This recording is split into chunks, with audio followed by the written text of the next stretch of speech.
এই মুহূর্তে বিপদ সীমার উপর দিয়ে বয়ে চলেছে মহানন্দা নদীর জল। ভয়ঙ্কর পরিস্থিতি।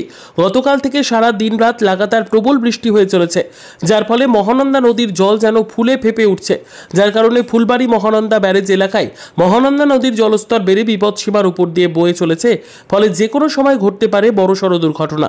যদিও ব্যারেজ কর্তৃপক্ষের তরফে সতর্কতা জারি করা হয়েছে, যেন এমন পরিস্থিতিতে নদীতে কেউ যেন মাছ ধরতে না নামেন, কারণ যে কোনো সময় মাছ ধরতে গিয়ে সেই গভীর জলের মাঝে আটকে যেতে পারেন মাছ চাষিরা।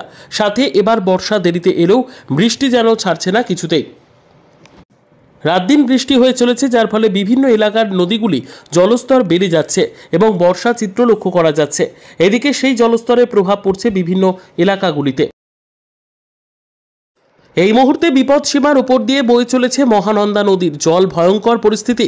গতকাল থেকে সারা দিন রাত লাগাতার প্রবল বৃষ্টি হয়ে চলেছে, যার ফলে মহানন্দা নদীর জল যেন ফুলে ফেপে উঠছে, যার কারণে ফুলবাড়ি মহানন্দা ব্যারেজ এলাকায় মহানন্দা নদীর জলস্তর বেড়ে বিপদ সীমার উপর দিয়ে বয়ে চলেছে।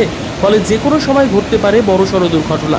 যদিও ব্যারেজ কর্তৃপক্ষের তরফে সতর্কতা জারি করা হয়েছে, যেন এমন পরিস্থিতিতে নদীতে কেউ যেন মাছ ধরতে না নামেন, কারণ যে কোনো সময় মাছ ধরতে গিয়ে সেই গভীর জলের মাঝে আটকে যেতে পারেন মাছ চাষিরা। সাথে এবার বর্ষা দেরিতে এলেও বৃষ্টি যেন ছাড়ছে না কিছুতেই। রাত দিন বৃষ্টি হয়ে চলেছে, যার ফলে বিভিন্ন এলাকার নদীগুলি জলস্তর বেড়ে যাচ্ছে এবং বর্ষা চিত্র লক্ষ্য করা যাচ্ছে।